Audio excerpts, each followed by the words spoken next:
ओम शांति। आज दिनांक 10 अगस्त 2022 बाबा ने महावाक्य में हम बच्चों को जो वरदान दिया, वरदान का मनन कर उसका स्वरूप बनेंगे। बाबा वरदान में बोले, हद की इच्छाओं का त्याग कर अच्छा बनने की विधि द्वारा सर्व प्राप्ति संपन्न भव। आज सर्व खजानों का मालिक स्वयं भगवान निराकार परमात्मा हम निराकार आत्माओं को सर्व प्राप्ति संपन्न भव का वरदान देते। वरदान में बाबा कहते, हद की इच्छाओं का त्याग कर अच्छा बनने की विधि द्वारा सर्व प्राप्ति संपन्न भव। जो हद की इच्छाएं रखते हैं उनकी इच्छाएं कभी पूरी नहीं होती। अच्छा बनने वालों की सभी शुभ इच्छाएं स्वतः पूरी हो जाती हैं। दाता के बच्चों को कुछ भी मांगने की आवश्यकता नहीं है। मांगने से कुछ भी मिलता नहीं है। मांगना अर्थात इच्छा। आज बाबा हम बच्चों को संपन्न संपूर्ण बनने की युक्ति बताते, सर्व प्राप्तियों से संपन्न बनने की विधि बताते। बाबा कहते, हद की इच्छाओं से परे उपराम हो जाओ, क्योंकि जो भी हद की इच्छाएं हैं सब विनाशी हैं। बाबा हम बच्चों को अविनाशी अखुट खजानों का मालिक बनाता। तो बाबा कहते, इस देह से, देह के बंधन से, सुख सुविधा के साधनों से, इच्छा मान सम्मान सबसे उपराम हो जाओ।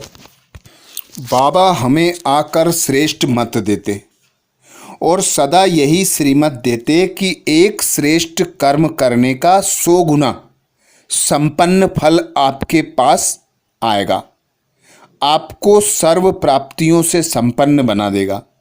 लेकिन आप अल्पकाल के इच्छा मात्रम अविद्या बनो। इच्छा कभी अच्छा नहीं बनने देती। इच्छा अच्छा कर्म समाप्त कर देती है। इच्छा स्वच्छता को भी खत्म कर देती है और स्वच्छता के बजाय सोचता बना देती है। इसलिए इस विद्या की अविद्या हो। हद के मान शान अपमान सब बातों से परे खुद को निराकार आत्मा अनुभव करना, उस पिता परमात्मा से सर्व संबंधों की अनुभूति कर सर्व प्राप्तियां करना। बाबा ने हमें समझा दिया है कि जब तुम ब्राह्मण बनते हो तो सर्व प्राप्तियों से संपन्न हो जाते हो। इसीलिए ब्राह्मणों का गायन होता है, अप्राप्त नहीं कोई वस्तु ब्राह्मणों के खजाने में। और ब्राह्मण खुद गाते हैं, पाना था सो पा लिया, अब रहा क्या पाने को। तो कोई भी इच्छा करने से अच्छा नहीं बनेंगे, यह सदा स्मृति रहे। श्रेष्ठ पिता की श्रेष्ठ श्रीमत पर कर्म करने से सर्व प्राप्तियों से संपन्न स्वतः बन जाएंगे। क्योंकि हमारा पिता परमात्मा दाता, हम उसकी संतानें मास्टर दाता। कोई भी इच्छा रखना अर्थात मांगना। तो बाबा कहते, मांगने से मरना भला। तो इस इच्छा से उपराम हो जाओ, अच्छे बन जाओगे। इच्छा करोगे तो अच्छे कभी बन नहीं सकोगे। आगे बाबा कहते, बेहद की सेवा का संकल्प बिना हद की इच्छा के होगा तो अवश्य पूरा होगा। इसलिए हद की इच्छा के बजाय अच्छा बनने की विधि अपना लो तो सर्व प्राप्तियों से संपन्न हो जाएंगे। बेहद की सेवा का जब भी हम कोई संकल्प करते हैं और यदि फल की इच्छा आ जाती है तो बाबा कहते, कभी सफलता प्राप्त नहीं होगी। जो मैं पन मान शान इच्छा ये कभी अच्छा नहीं बनने देगी। ये सदा तुम्हें मांगता बना देगी। सोचता बना देगी। आपके समय तथा शक्तियां व्यर्थ जाएंगी। तो सदा फल की इच्छा से उपराम होकर कर्म करना है। उस करावनहार पिता परमात्मा को साथी सहयोगी बनाकर कर्म करना है। तो बाबा कहते, जैसे बाप दादा कोई भी कर्म के फल की इच्छा नहीं रखते हैं, हर वचन और कर्म में सदैव पिता की स्मृति होने के कारण फल की इच्छा का संकल्प मात्र भी नहीं रहता, ऐसे फॉलो फादर करना है। ब्रह्मा बाप हमारे सामने प्रत्यक्ष प्रमाण है। उनके कदम पर कदम रखकर चलने से पद्मों की प्राप्ति होती है, संपन्न संपूर्ण बन जाते हैं। इसीलिए बाबा कहते, चाहे बेहद की सेवा हो, चाहे हद की सेवा हो, फल की इच्छा से उपराम होकर यदि श्रेष्ठ श्रीमत पर चलेंगे और कर्म करेंगे तो स्वतः 100 गुना नहीं पदम गुना फल प्राप्त होगा और सर्व प्राप्तियों से संपन्न बन जाएंगे। तो सभी इच्छाएं शुभ इच्छाएं रखना है कि विश्व का कल्याण कैसे हो, इन आत्माओं का कल्याण कैसे हो, कैसे पिता परमात्मा के यज्ञ में वृद्धि हो, कैसे पिता परमात्मा का यज्ञ आगे निकले, यही शुभ इच्छा रखकर कोई भी कर्म करना है। तो बाबा मददगार खड़ा है। बाबा कहता है, बच्चे तुम चिंता मत करो, मैं बैठा हूँ। स्लोगन में बाबा कहते, याद और निस्वार्थ सेवा द्वारा माया जीत बनना ही विजयी बनना है। याद और निस्वार्थ सेवा द्वारा माया जीत बनना ही विजयी बनना है।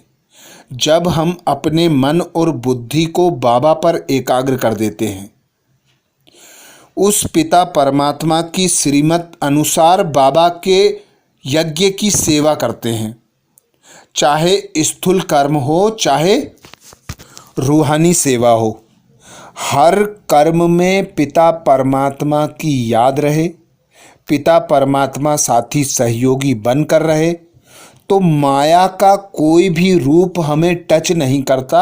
हम मायाजीत बन जाते हैं और ऐसे मायाजीत बच्चों को बाबा कहते विजयी बनना है। विजयी बन गए हैं ऐसे बच्चे सदा याद और निस्वार्थ सेवा करते हैं। आज बाबा ने महावाक्य में हम बच्चों को जो सार सुनाया, सार का मनन करेंगे। बाबा कहते, मीठे बच्चे घड़ी घड़ी देही अभिमानी बनने की प्रैक्टिस करो। मैं आत्मा हूँ, एक शरीर छोड़ दूसरा लेती हूँ, अब मुझे घर जाना है। मीठे बच्चे घड़ी घड़ी देही अभिमानी बनने की प्रैक्टिस करो। मैं आत्मा हूँ, एक शरीर छोड़ दूसरा लेती हूँ, अब मुझे घर जाना है। प्रश्न किया बाबा ने, सबसे मुख्य त्योहार कौन सा है और क्यों? सबसे मुख्य त्योहार कौन सा है और क्यों? उत्तर में बाबा कहते, सबसे मुख्य त्योहार है रक्षाबंधन। क्योंकि बाप जब पवित्रता की राखी बांधते हैं तो भारत स्वर्ग बन जाता है। रक्षाबंधन पर तुम बच्चे सबको समझा सकते हो कि त्योहार मनाना कब से शुरू हुआ और क्यों मनाते हो। सतयुग में इस बंधन की दरकार नहीं, लेकिन वह कह देते हैं रक्षाबंधन तो परंपरा से चला आया है।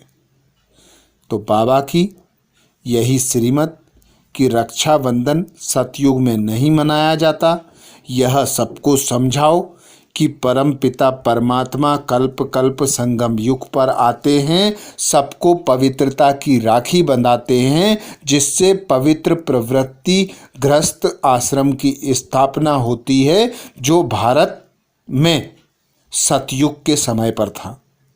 गीत सुनाया बाबा ने, जय जय अम्बे जय जगदम्बे माँ। धारणा के लिए मुख्य सार में बाबा कहते, पहली पॉइंट, अथॉरिटी के साथ साथ बहुत रिस्पेक्ट से बात करनी है। सबको पतित से पावन बनाने की युक्ति बतानी है।